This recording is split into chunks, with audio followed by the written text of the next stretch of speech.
Hey, this is former Blue Devil lineman Matt Skura. You're listening to Basketball Conference, the ACC football podcast. Go Duke, go ACC.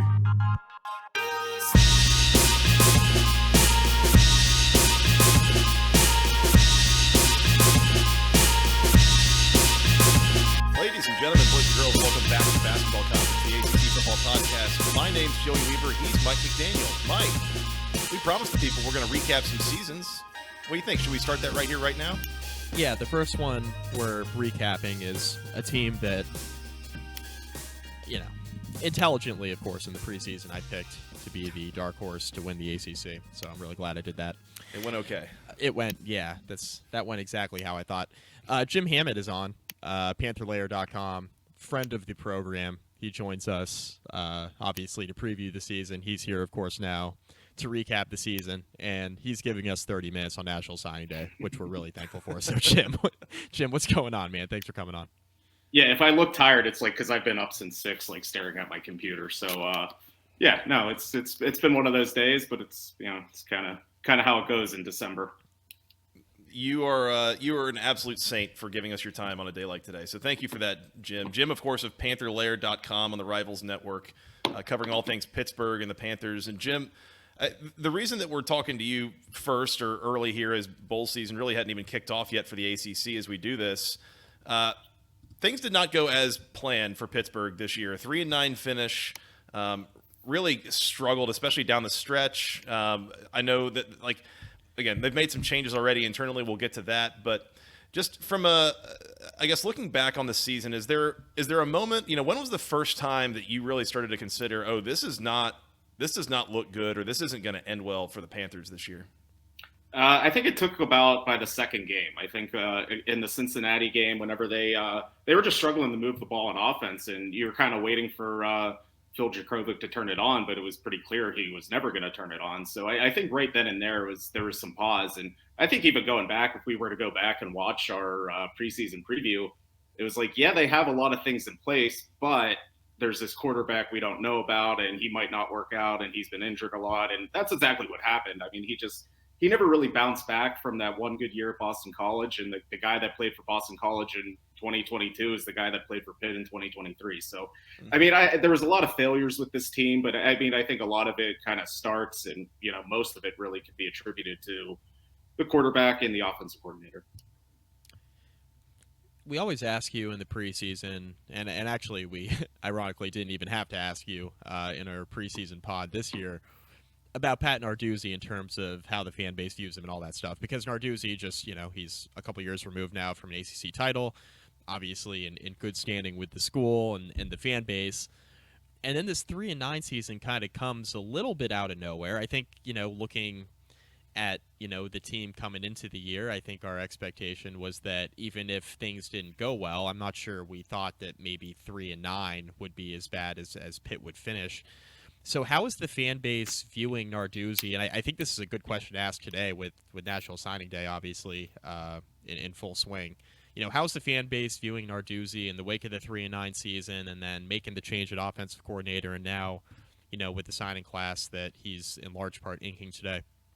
Yeah, I mean, I think there was a lot of disappointment around the program just not being able to build off of what they kind of had going on. Because even with the 2021 ACC championship, they followed it up with 9 wins. So, and they've had a lot of guys drafted. They've been doing a lot of good things. So just to kind of have the worst season of his tenure 2 years after the best season of his tenure was kind of weird and unexpected. So, I mean, there's definitely some general frustrations among the fan base. I mean, people were calling for Frank Cignetti Jr.'s head probably by, when I said that second game. I mean, you could kind of tell it wasn't working. So, he made the switch at offensive coordinator. He's already done a lot of work in the transfer portal. They had a pretty productive signing day. I mean, we're recording this on signing day. So, he's doing his best to turn things around. And, I mean, it's still unfinished. I mean, there's still some questions they need to answer for next year. So I think some fans are kind of waiting to see how that goes. But, I mean, Pitt's not in a position where they can just buy out their head coach they just gave an extension to. I mean, they're not Texas A&M. They're not going to be able to throw a lot of money at this guy just to have him not coach. So, I mean, I think, he's going to have a chance to, work his way out of this. But, I mean, obviously this year people are kind of watching more closely than you would kind of expect after an ACC championship. As we've alluded to, Pat Narduzzi does make the choice to move on from Frank Signetti Jr. He has been fired, and he's been replaced with Western Carolina's Cade Bell. I guess a couple things here, Jim, is number one, I'll be real honest. I don't know that much about Cade Bell. Is there anything that have you been able to study or what you've picked up on in terms of what he does schematically that would make this, that would, I know it's been successful, but anything schematically that we can expect to change here with Cade Bell running the show? And then also just, do you feel like that the struggles for this offense were mainly with schematics and coaching, or is there also some work that needs to be done in terms of the transfer portals and the signing day stuff? Is it also a roster issue as well? Yeah, I mean, I think, to answer the second one first, I mean, I think they're going to need to add some talent. I mean, I think they had some injuries on the offensive line last year. I think they started 9 or 10 different offensive line combinations in 12 games. So it was kind of a revolving door there. So they were never really able to establish just any kind of continuity up there. And obviously with quarterback. So, I mean, I think those, quarterback and offensive line are two important positions. And I think they're, things they're going to try to address in the transfer portal season. So I do think a lot of it was schematics. I mean, I think with Frank Signetti is, it just kind of felt a little dated and slow. I mean, because he was Pitt's offensive coordinator in 2009, and it didn't really look that much different than what they ran in 2009. And obviously the game has changed in, 15 years. So I think that was part of it. So I think with Cade Bell he's going to come in and play with tempo. I mean, Pitt's not going to be like a 5-wide team. I think it's still going to be a lot of 11 personnel. There's still going to be a tight end on the field. But I mean, what he was able to do at Western Carolina is they led the country in yardage at the FCS level. They were third in scoring. And the thing with Western Carolina is it's not a North Dakota State or a Villanova. It's not a big time FCS program. So what he was doing was effectively having a lot of success at a Vanderbilt level team. They didn't have the talent, and they still were able to, put up a lot of points and, play fast. And so it's just interesting to hire with him because he's very, very different in the mold that Narduzzi has looked for before. I mean, he's the 6th offensive coordinator since Narduzzi's been here. And you go back and look, it's, Sean Watson, Mark Whipple, Matt Canada, Jim Chaney, Frank Signetti. They're all older guys. And Cade Bell's 30. So it's just, it's different. I mean, he went outside the box. He found an up and coming guy that kind of runs a tempo based system. And, he's always shied away from tempo because he's a defensive coach. He wants to win the, time of possession battle. So I think he kind of loosened his guns a little bit, and it's all right, I guess offense does matter. So I think that's kind of what this hire is about. Well, yeah, that's kind of leading into my next question because, Pitt has a largely successful season a couple years ago. Obviously, they, win an ACC title. They win 10 games, really awesome year. And then he parts ways with Mark Whipple. And we're all like, why did you do that? That didn't really make a whole lot of sense, right? And, Whipple goes to Nebraska with Scott Frost. And, now you have the Frank Signetti hire, and it kind of just set the offense back. It's just, that's just how it went. And now it's almost like he went back to the well a little bit, it sounds like, in terms of having an offense that is a little more modern, which seems very anti-Narduzzi. Yeah, I mean, it's going to be tempo. And I think, that's just a very different way he's played. I mean, because even with Whipple, I mean, he had that one good year, but those first 2 years they struggled a little bit. So, Whipple left after that season, but I think it was heading in that direction anyway. I think it was kind of he's coming back if Pickett comes back. So they were kind of a package deal. So they kind of were planning to just end it right there. But I think whenever he moved on from Whipple, he valued someone like Frank Signetti because, Pat Narduzzi's the defensive coach. He wants his offensive coordinator to run the offense. That's kind of how he's always been. So he's always leaned on older, experienced guys, maybe ex-head coaches, maybe ex-NFL coaches, guys like that he could just put total trust and they're going to run the show and he doesn't really have to do too much with the offense. But I think what he learned is that, the game's changed a little bit. You need to score a little more points. And I think Cade Bell he's unproven. I mean, I think there's, some question marks with him because he coached for his dad. So everyone's like, oh, he's never done anything without his dad. But I mean, I think the results speak for themselves. I mean, I think Western Carolina put up a lot of points and put up a lot of yards. And kind of played a fun brand of football. So we'll be interesting to see how it translates to the ACC. I figure at that point it just becomes a question of, do you let Cade cook, or does Narduzzi involve himself at all on the offense? That would be the question, I would think. Let's take a quick break here to do a little bit of podcast business. Just a reminder, this show brought to you by Section103.com. It is the internet's premier place for all things wonderful, great Georgia Tech apparel. They have t-shirts, sweatshirts, hoodies, things for men, women, children, toddlers, babies even. Everybody has something at Section103.com using all the official word marks, all the official colors, the official Tech gold, everything. Go find it all there, Section103.com. Use promo code GOACC for 10% off your first order. You might be interested in something like this. I'm wearing a gray Coach hoodie right now. Incredibly soft, incredibly warm. Goes perfect for this time of year. Maybe you're going to a basketball game coming up. Maybe you've got other winter sports that you're looking to attend, or even getting ready for something in the spring. Baseball season about to start up very, very soon. So go get things at Section103.com. Once again, use promo code GOACC for 10% off your first order. They have jerseys, by the way, supporting NIL efforts for guys like Haynes King, Dante Smith, Zach Pyron, even Miles Kelly in the basketball team. They even got a Joe Hamilton shirt if you want to commemorate his Heisman campaign back from the 90s. So go check that out. Once again, Section103.com. Use promo code GOACC for 10% off your first order. Shout out to Steven and the gang. Really appreciate their support. It's been a great season so far, and really appreciate their ongoing support of our show. This show also brought to you by HomefieldApparel.com. Use promo code GOACC for 15% off your first order. All sorts of wonderful premium vintage collegiate apparel. Every school in the ACC except Stanford. Sorry, Stanford. Every ACC school has stuff on HomefieldApparel.com. It is incredibly high quality, super soft, feels great. It is a great way to go support your team. If you've still got a couple bowl games you're trying to go to, you've got, again, basketball season coming up that you're looking to get involved with, whatever it is, go to HomefieldApparel.com. Use promo code GOACC for 15% off your first order. And, of course, finally, whatever games you're trying to go to or any other events, concerts, anything like that you need tickets for, use promo code BCPOD20 for $20 off an order of $200 or more at vividseats.com. Very, very helpful for us. Use the link in our description of this episode, link in our bio, whatever you got to do. Use that link. We would really appreciate that. That helps us, and it helps you. Because, again, you're getting $20 off the way that tickets are way expensive these days. They're way too expensive. But you can get a great deal going to vividseats.com. Use BCPOD20 for $20 off an order of $200 or more. Shout out to Section 103. Shout out to Homefield Apparel. And shout out to Vivid Seats for all their support of our podcast this season. All right, back to the episode.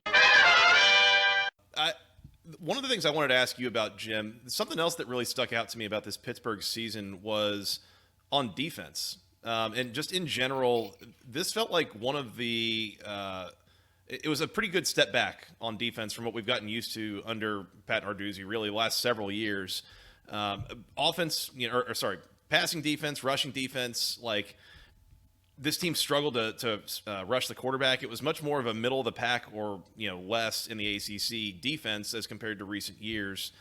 Is that to you? I would assume that nothing is different with Narduzzi or Randy Bates at defensive coordinator. Like, is this just a personnel thing that they just need to develop more over this offseason, or what would you attribute that to?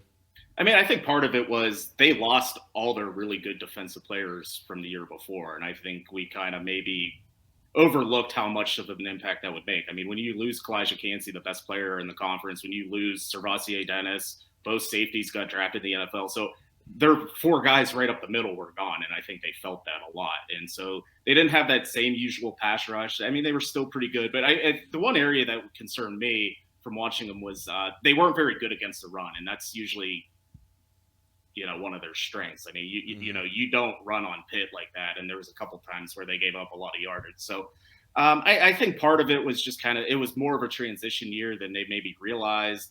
And I mean, part of it was the offense too. I mean, there was just games they were not getting first downs. They weren't staying on the field. So, I mean, there was they held Florida State to the lowest points they had all year. And that was when Jordan Travis was playing. I mean, they still did some good things. I mean, I think they held North Carolina 150 yards under their average. I mean, they're still tough to play against. It's just when when the offense only has 9 first downs in a game, it kind of caught up to them. Yeah, I was going to ask that, like, from a consistency standpoint, I think losing a lot of the guys, especially up front with the pass rush and still being able to kind of hold their own. I mean, there are still some signs there that this could be a viable unit next season, I would think, considering how many young guys had to play this year. Yeah, I mean, one of these question marks going into this season was, how do they replace the two safeties? And I think they came out of this season finding that, Javon McIntyre and Donovan McMillan were pretty good safeties. So I think they got a lot of experience from some of their linebackers. So, I mean, I think going into next year, they're probably feeling a little bit better. I mean, I think right now they're still working on kind of fixing the defensive line. I think they had a productive day.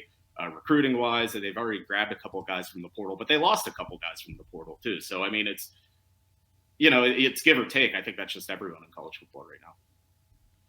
When you look at the season as a whole, would you assess this as kind of just a blip on the radar, kind of just circumstances, it happens, and you wouldn't expect something to be repeated like this? Or do you expect a season like this to result in some changes internally in the approach next year? And again, obviously, we've already talked about the offensive coordinator, but any other major changes that you anticipate resulting from this sort of season, or again, just sort of shrug it off as, just one of those years?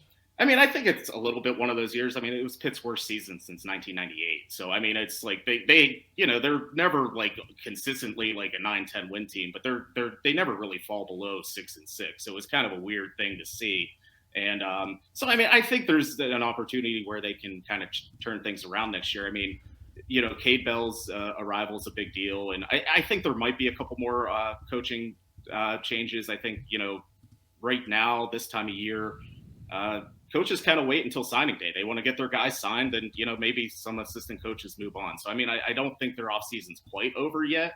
But, yeah, I think it might be a little bit of a blip on the radar, but they do have to figure out what they're going to do at quarterback next year. That's kind of the biggest question right now. Have they addressed quarterback in the portal at all?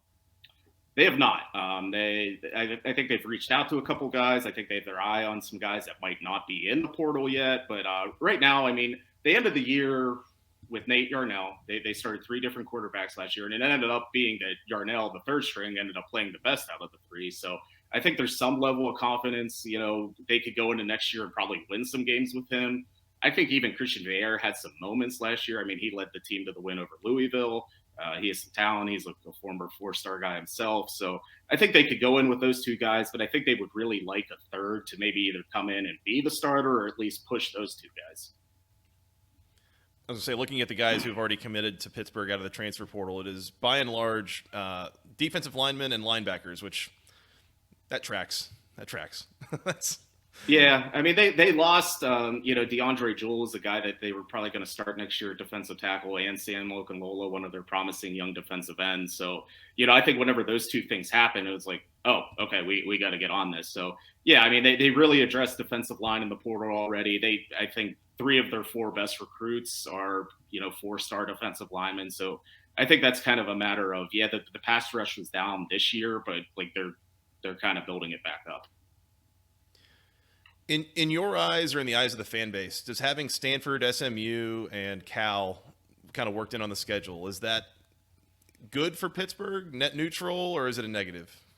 I don't think anyone's like upset with it. I don't think anyone's excited about it. I think it's kind of the approach of most of the teams in the ACC. It's like, it is what it is. I know some people are already like, hey, like we're playing SMU next year. I kind of want to go. I'm already looking for travel. So, I mean, it's just some new places to go, but I don't think it moves the needle one way or the other. It's just kind of, all right, they're in our conference now. That's kind of what it is.